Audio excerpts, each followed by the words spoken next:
Not only did she know what it felt like when Big Wood gave top, but she knew what it sounded like too. She knew the sound that his lips and tongue made, and she knew the sounds that it elicited from the recipient. This is Bedtime Stories, Grown-Up Edition, Poetic Justice, Part 4. When we left off, all of the heads in training in their right hands were at the round table. Salima had just run down the plan that the team responsible for drawing out Amir's co-conspirator had devised with Big Wood. Knowing that the phlebotomist had been compromised, but not knowing what the plan of action was, Big Wood and the team were prepared for anything. They had the medical complex completely surrounded and under surveillance, and an airtight out plan for Big Wood and Amira. While the Charles family was the second smallest family in the 5 families, the organization wasn't none to play with, and their modes of operation weren't any different than any of the other families. So while predicting their moves was somewhat easy, anticipating all of their potential countermeasures was not. So the Baptiste Lopez team assumed that the Charles family would have a team in place on site around the medical facility and inside, in addition to using the cell phone that they'd given the phlebotomist to keep track of Amira's movements. And they'd assumed correctly. Because at the round table, when Angela asked that they guess whose phone number was in the phone that was left for Amira in the lab's bathroom, Manny said, Stanley's right-hand man. And Salima, patched into the meeting by video conference, said, bingo. Then she said the plan was to separate Big Wood and Amira, get Big Wood out of Dodge, and get Amira to a safe house that was crawling with soldiers. We had teams strategically placed along the route, along the road, off the beaten path, in the woods, well hidden and well armed. And the driver knew that if he spotted a tail, all he had to do was make a phone call. And he did. Unfortunately, the men who were tailing him had orders to shoot. Manny asked, so you didn't anticipate that, the enemy? Then Manny looked at Idra and said, sorry, compadre, but for all intents and purposes, your family has become our enemy. Idra said, I won't get into semantics, but let's be clear. Me and my family will never be your enemies. If there is any doubt about where my loyalty lies, I can show you. Then he pulled out a pistol and pointed it at his nephew. Stanley said, Unc, are you serious right now? You're not even gonna hear me out? Idra said, if you had a problem with anybody in this room, with anybody in these families, you should have come to me. You didn't. I wanted to retire, but not like this. You've ended this family. You've ended the careers of every man and woman associated with this family. No one in the life will ever do business with this family, knowing that we've double-crossed our longest standing allies and got in bed with traffickers. You know the history of our home country, what the women of our country have endured. You know what members of this family have endured. And let's be clear, that's not limited to the women. You know what happened to Anya as a child, your god sister. You know what happened to your own godmother. Idra was referring to the assault that Anya had survived at 12 years old and what the Queen Mother had endured at the hands of the Ramirez family. He continued saying, you also know what Jada and Deacon Sinclair Davis did and attempted to do to your godbrother and his wife. Let's not forget about what the Newports did to Renni and Regina and what almost happened to Melissa just months ago. With all of the victims of SA that you know personally, how could you possibly ever consider conspiring with an organization that has made it their life's work to victimize children, women, men, and the vulnerable for profit? I don't care what they had on you. We could have cleaned that up. We could have got you the help that you needed. Angela said, help? He deserved to be under the jail for what he did to that woman. Idra said, you're right. But any man who would take what a woman isn't willing to freely give can't possibly be mentally well. Had you come to me, I would have at least tried to see if there was a possibility for redemption for you. But you didn't. And that tells me that this is not about that. Stanley said, Unc, I'm begging you to let me explain. Idra said, I don't want to know the why.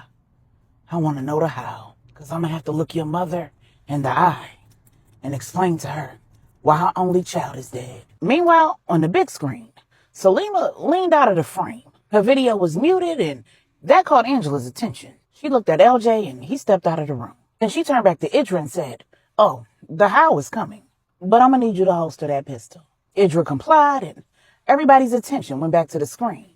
But instead of Salima, there was Stephanie. Stephanie said, well, it's a wonderful day to have a wonderful day, ain't it? Too bad none of us are having a wonderful day. Salima needs to be excused because it doesn't look like Stanley gave any consideration to how all of this would play out on law enforcement's radar. But nonetheless, I'm prepared to pick up where Salima left off. Stephanie said, when the driver made that phone call for backup, the Charles soldiers opened fire. To my Uncle Manny's earlier point, we did not anticipate that our enemy would decide to take out their own mole. Our plan was to make it look like Big Wood had set Amira up, that she'd been snatched by one of our teams, and lead whomever would be following her directly to that safe house that we'd prepared for war. We suspected that our enemy was the Charles family, but we didn't have proof that the orders were coming from the top. Since we knew that Idris, Stanley, and their right hands weren't even in the States, the only information we actually had to go on was the word of the 3 men who'd been captured in New York. And they pointed us to a lieutenant. That lieutenant had been under surveillance, and we knew that if nothing else, his orders were coming from his general. We also knew from surveillance that that general was not taking orders from a handler with the International Trafficking Organization. So it was very well possible that he was rogue. The fact that these shootouts were happening in broad daylight suggested that somebody didn't trust Amira, and they had a secret that they needed to keep hidden. Then Stephanie went into detail about the shootout, the fact that Big Wood diverted his team right into the gunfire, instead of heading to safety as he'd been instructed by Q. When she got to the part where Big Wood had been shot, Q asked, have we identified the member of the team who took out the sniper and took life-saving measures to preserve my brother's life? Stephanie said, unfortunately, we have no idea. When Wood went down, he was behind the SUV that was parked on an alleyway between 2 buildings. He was picking niggas off left and right, doing what he does best. The only reason why he was even found is because somebody used his phone to call the general who was in charge of the operation. And that general took immediate action to locate him. We suspect that the same person who took out the sniper, applied the tourniquets and wound dressings, also made that phone call. For whatever reason, they don't want to be identified. Angela said nothing, because her gut told her that she knew exactly who it was. The Queen Mother said, well, set the royalty payment aside. If the person is ever identified, they deserve it. If nothing else, they gave the family an opportunity to say goodbye. Meanwhile, in Denver, True was defying doctor's orders. At 23 weeks pregnant, she had no business hitting a heavy bag. She was hitting it hard enough to knock it off its rails. She was putting her whole body in it, and every muscle in her body was screaming. And Bosch was doing everything that he could to get her to stop. He said, so what you trying to do? You trying to lose your baby? You trying to join your man in the afterlife? You're not punishing that bag. You punishing yourself. You did everything you could, True. There's nothing else you could have done. True stopped punching the bag, looked at Bosch and said, and that's where you're wrong. I could have killed that bitch in New York. Bosch said, and that wouldn't have ended things. True said, but Wood wouldn't have been in that alley on that day.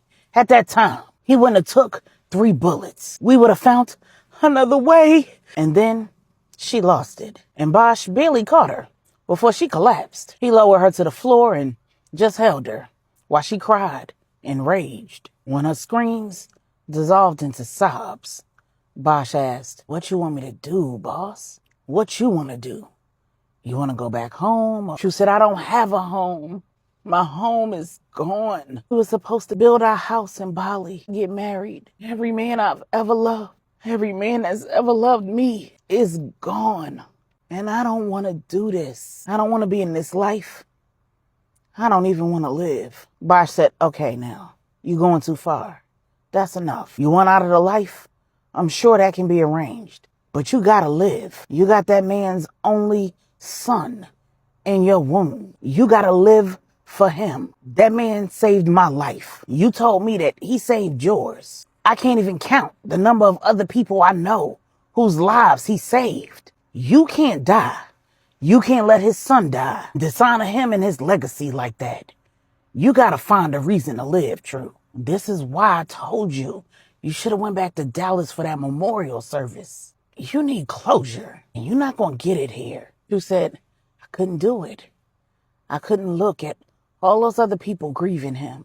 I couldn't look at Miss Charlotte and Zora and Zyla. I couldn't face Q. No matter what anybody says, They gotta be thinking that I let him down, that I was a coward and I wasn't there for him. I said, nobody's thinking that. And if they are, they'll know eventually that if it wasn't for you, he wouldn't have survived to get to the hospital. You are the reason why his family and friends got to say goodbye before that memorial service today, 2 weeks earlier. When Stacks and True arrived in Dallas, they immediately met up with Bosch. Bosch ran down all the surveillance that he'd been doing since he arrived in Dallas. He'd seen when Mrs. Ali left Wood's house and went to Wise and Salima's for the weekend. He saw when the bedroom furniture and stripper pole were delivered to Wood's house for Amira. And he followed when Star took Amira on her shopping trip.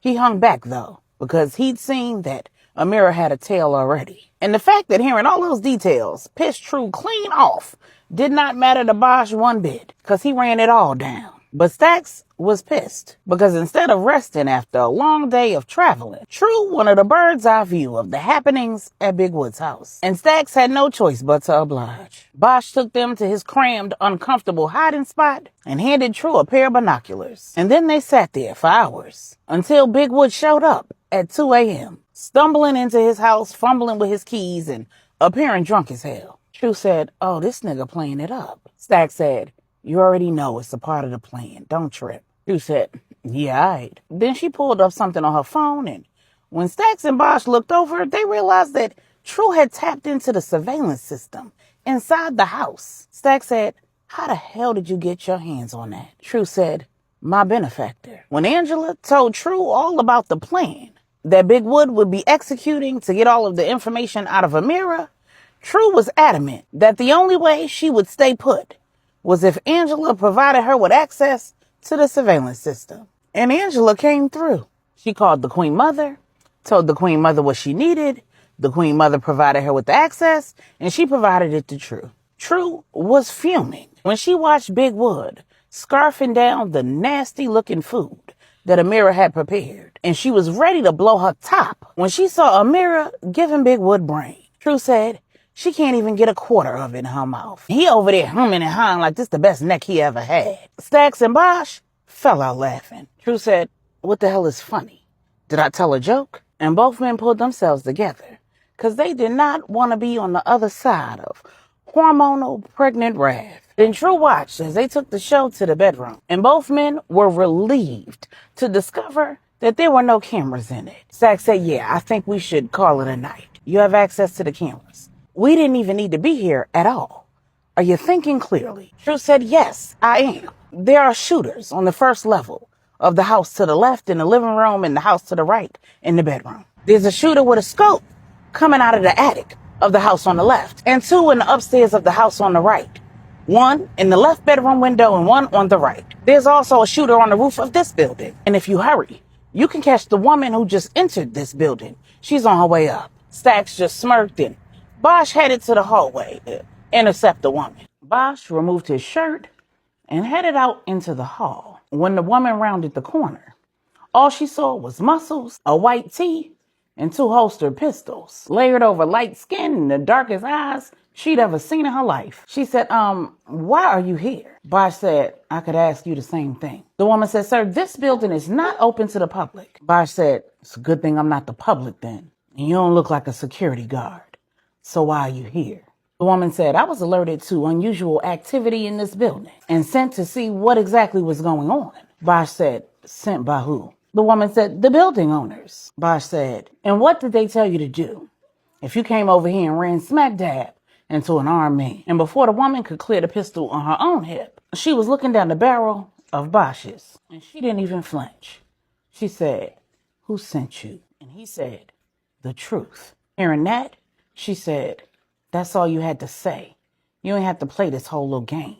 If I don't walk out of here, you're going to have a problem on your hands. Then she said, last, now, what's the password? And Bosch said, touch. Bosch holstered his pistol and the woman walked away. He returned to the little cubby hole and told True and Stacks, she's on the job. If you go ahead and slide out the back, she'll never know you were here. And not wanting to risk being seen, True and her general headed out. When she got back to the nondescript Roach Motel that she was held up in, she knew that the odds of her even getting a wink of sleep was slim to none. She had no idea that there was audio set up in the bedrooms that only Bree and Wise had access to, and video that Wise had access to. So her mind was going a million miles per minute. She had to know what was going on in that bedroom between Wood and Amira. She pulled out her phone, logged onto the secure server where she'd been communicating with Big Wood about the pregnancy, and sent him a rather scathing message. And then she gave in to the fatigue that had taken over. The next morning, she had an alert on her phone from the server. Big Wood had read her message and sent one of his own. But instead of a typed message, he'd sent an audio file. True listened to the recording, and she heard Big Wood play Amira like a fiddle. She also heard him tell her that the only reason he'd gone in her raw was because he was under duress, that it would never happen again, and that the only woman who would ever have that pleasure was True. True was not only pleased with what she heard, she was pleased with what she didn't hear. She knew her man and how he gave it up. And everything on Big Wood was big, including his facial features. She knew that when he kissed, he devoured with a level of passion that would take any woman's breath away. So the fact that Amira had been talking the entire time said that he hadn't put his lips on hers. Not only did she know what it felt like when Big Wood gave top, but she knew what it sounded like too. She knew the sound that his lips and tongue made, and she knew the sounds that it elicited from the recipient. And all of those sounds were absent. So when the audio cut over to Big Wood saying, "I'm a stranded man on a deserted island with no food and no water, and the only thing I want is you. But you already know that. But more importantly, you know me." Ask yourself, did that sound like pleasure or business? Was that real or a game? Don't stress yourself and my son out. Find something better to do with your time than monitoring my theatrical performances. Because when it's time for the big show, I'm going to make her regret ever asking for it. And when I wrap this little show up, I'll be back for what's mine. True just chuckled, shook her head, and texted Stax she needed a meal and a ride. When Stax arrived at the Roach Motel, True was dressed and ready to go. She hopped in the back seat of the car. Stax handed her the meal. She opened it, started smashing, and said, "Let's head to the Salvation Center of Dallas." At the church, Stax went inside and came back out with Pastor Corey. Stephanie's husband walked over to the vehicle, got in the passenger side, and when Stax drove off the premises, True popped up from the back seat and said, "What up, bro?" And Pastor Corey almost had a heart attack. He knew that Stax was a general with the Lopez family, and he reported directly to True. But he had no idea when Stax asked him to take a ride with him so that they could have a conversation, that he was going to come face to face with his wife's best friend and sister. He said, "True, what the hell are you doing here?" True said, "Handling business. I need a favor. Call your wife." When CT did as True asked, he said to Stephanie, "You are never going to believe who I'm looking at right now." Then he handed True the phone. True said, "What up, sis?" And Stephanie started screaming. When she finally calmed down, she said, "I knew your crazy behind was not going to be able to stay away for long." True said, "And as far as you know, I'm still off the grid." Stephanie said, "Got it. What you need?" True said, "I need Renni. I came here with Stax on a Lopez plane with Renni's name on the manifest. Renni is still in New York at Stax's house, but I need her here ASAP." Stephanie said, "I can't put her on another Lopez plane, girl." True said, "Of course not. I got the travel covered. I just need you to call Renni and tell her where to be and when. If I call anybody from my phone, other than Stax, Bosch, my benefactor, and one local contact, I'll be risking my cover, and my benefactor will know that I'm no longer where I should be." Then True made arrangements for the same person who'd flown her to Denver to fly Renni from New York to Dallas. When Angela had picked her up from the Lopez airstrip and told her that she'd help her hide out, she drove True straight to the St. James airstrip and pilot school, told Uncle Art, Q's uncle, what she needed and why, swore him to secrecy, and got True to Denver. The plan was perfect, because who would have expected Uncle Art, who was a legitimate business owner and not at all involved in the life, to be involved in a plot to get True off the grid? True knew that she could trust her best friend and sister not to reveal her means of secret transportation and to help her execute her plan. But before the two women hung up, Stephanie said, "I'm assuming that you know all about the plan that we have going down." True said, "I do, and I'm not going to interfere in it. But I will be watching the entire thing closely, and I will take advantage of any opportunities that I'm afforded."